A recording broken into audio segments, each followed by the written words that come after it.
Kolluru వెలుమలలో best flat కోసం చూస్తున్నారా? రాధేస్కైనే ఎంచుకోండి.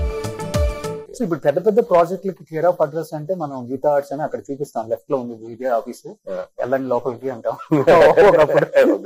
ఎందుకు ఇంత టైం తీసుకుంటుంది గీతా ఆర్ట్స్ సినిమా విషయంలో? ఇన్ని కథలు వస్తూనే ఉన్నాయి, ఓటీటీ వచ్చింది, ఆహా వచ్చింది. అంటే ఇప్పుడు అరవింద్ గారు సినిమా సేఫ్ కాదని ఒక సైన్ మీరే చెప్తున్నారా, లేకపోతే ఏంటి? స్టేక్ పెరిగిపోయింది కదండి. అంటే ఇప్పుడు ఈ వరకు సినిమా అంటే 50 కోట్లు 60 కోట్లు మ్యాక్స్. అవును, నేను వచ్చినప్పుడు 20 కోట్లు 25 కోట్లు అంటే మ్యాక్స్. అప్పుల్లో మగధీరాకి అరవింద్ గారు 32 కోట్లు 33 కోట్లు పెడుతున్నారంటే అబ్బా అయ్యి బాబాయ్ అన్నారు. అంటే వెరీ హ్యూజ్ సినిమా. టుడే పెద్ద సినిమా తీయాలంటే 500 కోర్స్. అవును, 500 కోర్స్ లేకుండా మనం పెద్ద సినిమా తీయలేం today with remunerations and everything. Stake పెరిగిపోయింది. సో అంత రిస్క్ అరవింద్ గారు చెయ్యాలా లేదా అనేది ఆయన ఏజ్ గాని ఆయన ఒక చేసేసిన తర్వాత it's up to pure his call. నా వరకు వస్తే I'm so happy what I'm liking.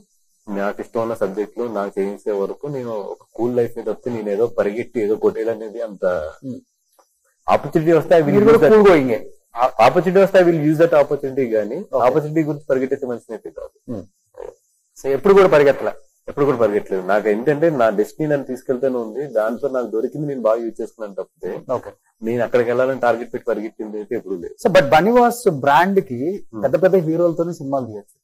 ఎందుకని చాలా చూజీగా వద్దులే మనకొద్దు అంటే రిస్క్ అనుకుంటారా, లేకపోతే అడగటం మొహమాటమా, ఎట్లా? బనివాస్ అనుకుంటే ఒక ప్రభాస్ తో తీయచ్చు, బనివాస్ అనుకుంటే ఒక మహేష్ బాబుతో తీయచ్చు, బనివాస్ అనుకుంటే ఒక జూనియర్ ఎన్టీఆర్ తో తీయచ్చు. అది అరవింద్ గారు కాంబినేషన్ లోనే తీయాలి 100%. ఇప్పుడు అరవింద్ గారు how he want to design his, because he's at 70s, how he want to design his life అనేది కూడా నాకు డిపెండ్ అయి ఉంటుంది. లేదా నేను అక్కడి నుంచి ఇండివిజువల్ వచ్చి స్టార్ట్ చేయాలి. ఓకే, బట్ ఆయనకి నాకున్న relation I don't want to, ఇప్పుడప్పుడు నాకు అట్లాంటి ఆలోచనలు ఏం లేవు యాజ్ ఆఫ్ నౌ. ఓకే, ఏదన్నా ఇప్పుడు ఇంకా నాకు ఏజ్ ఉంది కాబట్టి ఫ్యూచర్ లో నేను ఏదన్నా ఇంకో స్టెప్ తీసుకుని వెళ్ళాలి అన్నప్పుడు దెన్ 100% పెద్ద సినిమాలు అంటే డైరెక్టర్స్, హీరోస్, కథ ఇదంతా ఒక ఏంటి బనివాస్ గారు పిలిస్తే రాని డైరెక్టర్సా? అట్లాగే ఉంటుందండి అసలు. మీరు ఎక్కువ హీరో రెమ్యునరేషన్ మీద కూడా ఫుల్ ట్రోల్స్ చేస్తున్నారు కదా. సినిమాలో ఒక పార్ట్ వాళ్ళు కూడా ఒక share 200 crores 300 crores, even Pushpa కూడా బన్నీ గారు 300 కోట్ల రెమ్యునరేషన్ తీసుకున్నారని చెప్పేసి హెడ్ లైన్స్ మీద హెడ్ లైన్స్ చూసాం మనం మొన్న. ఇది నిజంగా నాకైతే ఎట్లా అనిపిస్తుంది, 300 కోట్ల రెమ్యునరేషన్ ఉంటుందా సార్?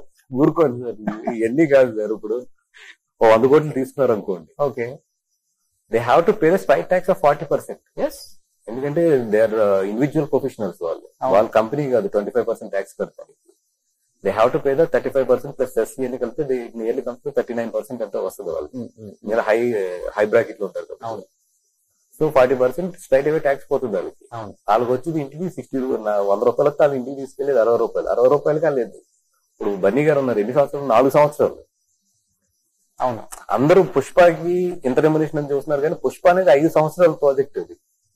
అండ్ పోతే ట్యాక్స్ పోతే 5 సంవత్సరాలు డివైడ్ చేస్తే ఎంత వస్తుంది? అది అంతే, దానికన్నా మామూలు ఎక్కువ సంపాదిస్తారు. అవును, అందుకంటే అందరూ సినిమా అంటే సినిమా కింద చూస్తారు తప్ప దాని వెనకాల దేర్ ఎఫర్ట్ ఇస్ 3 years కదా. అవును, ఇప్పుడు సుకుమార్ గారు ఉన్నారు, ఆయన తీసుకున్న రెమ్యునరేషన్ అంటే రంగస్థలం తర్వాత ఆయన మళ్ళీ పుష్పయే. రంగస్థలం ఎప్పుడు వచ్చింది? వాళ్ళకున్న వ్యాపకం కూడా సినిమానే ఏముండవు, వీళ్ళకి వేరే బిజినెసెస్ కూడా ఏముండదు. ఒక యాక్టర్ అన్నాక వేరే బిజినెసెస్ ఒక స్టేజ్ కి వెళ్ళి రిటైర్డ్ అయ్యే స్టేజ్ లో చేసుకోగలరు తప్ప when they are on going they can't do the other businesses. వాళ్ళకి అంత ఉండదు. ఒకవేళ నిజంగా చేసినా కూడా అవసరం ఎత్తుకెళ్ళి పోసుకోవడం పని అంత ఈజీ, ఎందుకంటే పట్టించుకున్నంత టైం కూడా ఉండదు. సుమన్ టీవీలో మీ పర్సనల్ అండ్ బిజినెస్ ప్రమోషన్స్ కోసం కింది నెంబర్ కి కాంటాక్ట్ చేయండి.